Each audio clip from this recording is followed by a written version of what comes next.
नमस्कार साथियों। Anatomy and physiology की प्रीवियस ईयर एग्जाम में पूछे गए क्वेश्चन की ये दूसरी वीडियो है। फर्स्ट वीडियो का लिंक आपको डिस्क्रिप्शन बॉक्स में मिल जाएगा। साथियों, वीडियो पूरा देखना क्योंकि ये वीडियो आपके आने वाले एग्जाम में बहुत ही हेल्प करेगी। फर्स्ट एमसीक्यू है हमारा, how many cervical nerves are there in the spinal cord. Question में क्या पूछा गया है कि जो स्पाइनल कार्ड होता है उसमें जो सर्वाइकल नर्व होती हैं वह कितनी होती हैं। Option A 9, option B 8, option C 12, option D 5। देखिए, जो क्वेश्चन में पूछा गया है कि सर्वाइकल नर्व होती हैं स्पाइनल कार्ड में वह कितनी होती हैं, तो आपने जो पीएनएस होता है पेरिफेरल नर्वस सिस्टम सुना होगा। उसमें जो क्रेनियल नर्व होती हैं वह होती हैं 12 पेयर, और जो स्पाइनल नर्व होती हैं वह होती हैं 31 पेयर।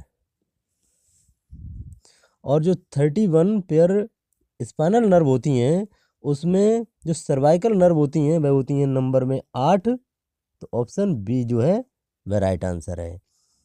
12 जो होती हैं वह थोरोसिक होती हैं, और 5 जो होती हैं वह लंबर और सेक्रल, ये दोनों 5 और 5 होती हैं। क्वेश्चन में जो पूछा गया है ऑप्शन बी राइट आंसर है। नेक्स्ट क्वेश्चन देखते हैं। नेक्स्ट क्वेश्चन है, the posterior pituitary consists mainly of. Question में क्या पूछा गया है, जो पोस्टेरियर पिट्यूटरी होती है वह किससे मिलकर बनी होती है। Option A T cells, option B C cells, option C beta cells, option D neuronal projection. देखिए, जो पोस्टेरियर पिट्यूटरी होती है इसको क्या कहते हैं, न्यूरो हाइपोफाइसिस। यह न्यूरो हाइपोफाइसिस जो होती है वह किससे मिलकर बनी होती है, न्यूरोनल प्रोजेक्शन। तो ऑप्शन डी जो है वह राइट आंसर है।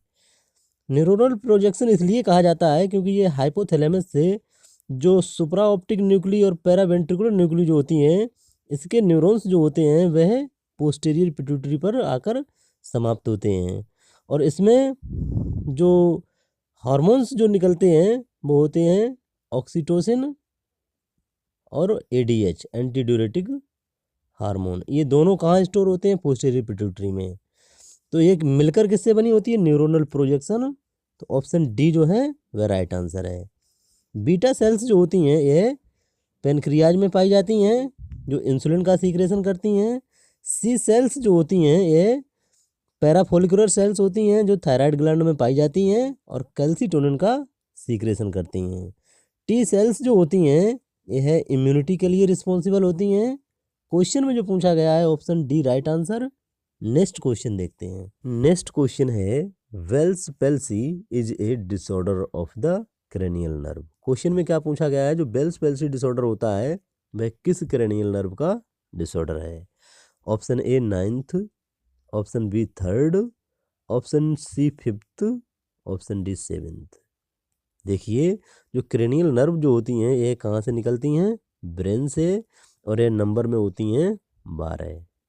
तो जो बेल्स पेल्सी डिसऑर्डर होता है ये किसका डिसऑर्डर होता है, जो फेशियल नर्व होती है उसका डिसऑर्डर होता है। अब फेशियल नर्व कौन सी होती है, 7th क्रेनियल नर्व, इसी को फेशियल नर्व कहते हैं। तो ऑप्शन डी जो है वह राइट आंसर है।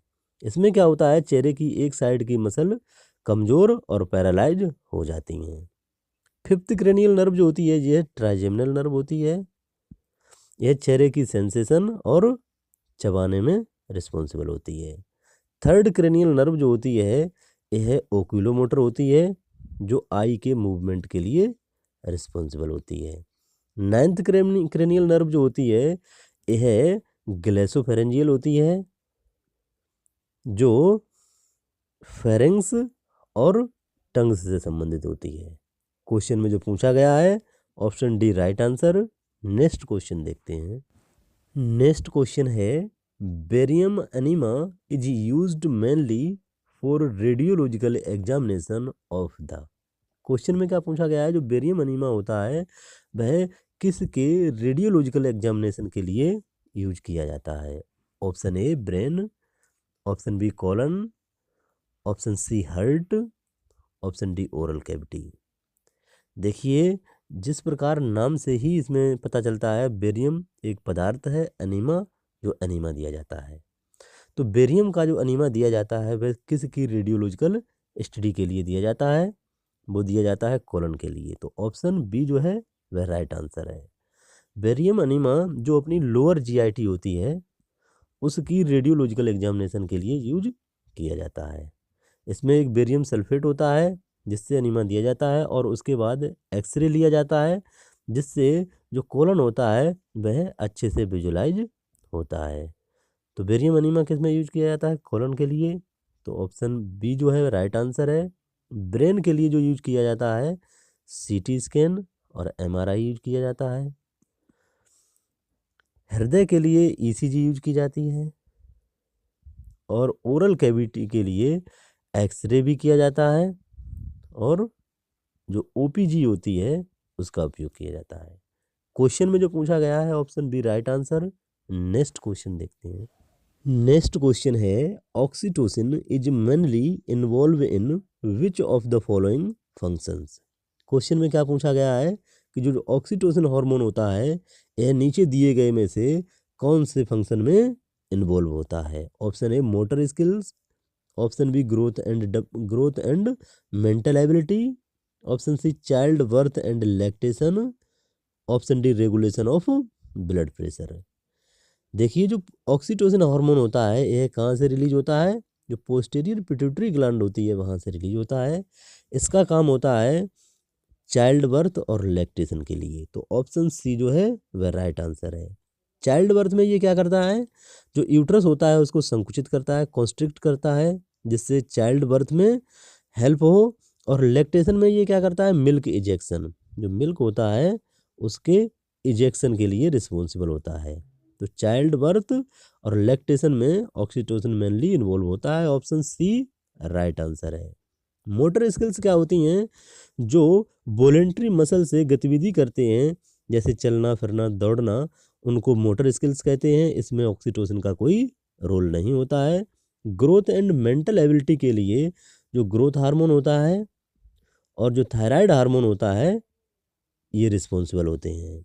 ब्लड प्रेशर रेगुलेशन के लिए जो रेनिन एंजियोटेंसन अल्डोस्टेरोन सिस्टम होता है वह रिस्पॉन्सिबल होता है। ऑक्सीटोसिन का इसमें भी कोई रोल नहीं होता है। क्वेश्चन में जो पूछा गया है option C right answer. Next question देखते हैं। नेक्स्ट क्वेश्चन है which of the following hormone is not secreted from the anterior pituitary. Question में क्या पूछा गया है? नीचे दिए गए में से कौन सा हार्मोन है जो एंटेरियर पिट्यूटरी से सीक्रेट नहीं होता है? Option A prolactin, option B oxytocin, option C human growth hormone, option D adrenocorticotropin. देखिए जो एंटेरियर पिट्यूटरी होती है इसमें से जो हार्मोन सीक्रेट होते हैं वह होता है एड्रेनोकॉर्टिकोट्रोपिन हार्मोन और ग्रोथ हार्मोन, प्रोलैक्टिन हार्मोन, और भी हार्मोन होते हैं जैसे FSH follicle stimulating hormone, LH जिसे ल्यूटनाइजिंग हार्मोन कहते हैं, टीएसएच जो थायराइड स्टिमुलेटिंग होता है यह भी एंटेरियर पिट्यूटरी से सीक्रेट होता है। तो ये सभी एंटेरियर पिट्यूटरी से सीक्रेट होने वाले हार्मोन हैं। लेकिन जो ऑक्सीटोसिन होता है यह एंटेरियर पिट्यूटरी से सीक्रेट नहीं होता है। तो ऑप्शन बी जो है वह राइट आंसर है।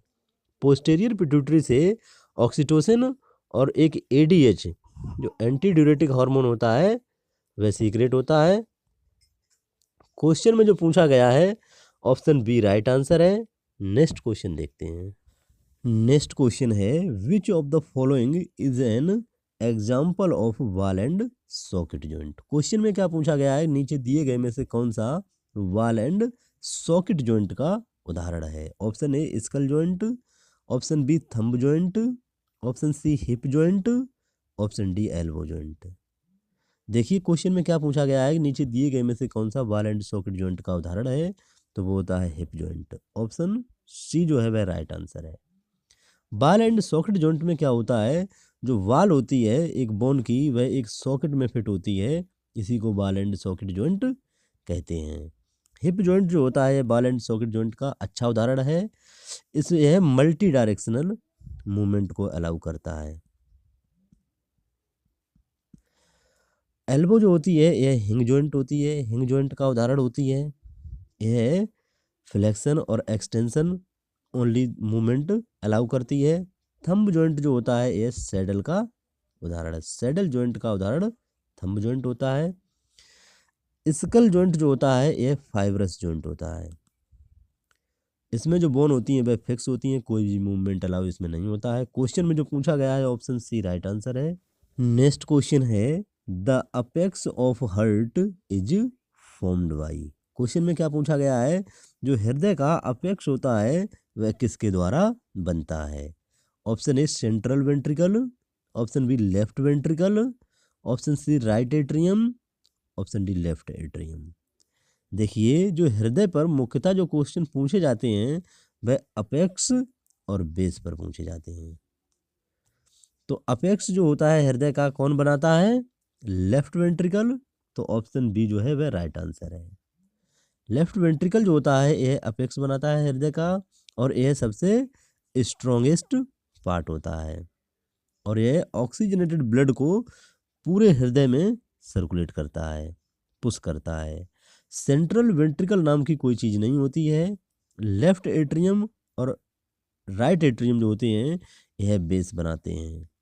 जो लेफ्ट एट्रियम होता है यह मेनली बेस बनाता है, और जो राइट एट्रियम होता है यह इसमें योगदान देता है, लेकिन मुख्य रूप से जो बेस बनाता है वह होता है लेफ्ट एट्रियम।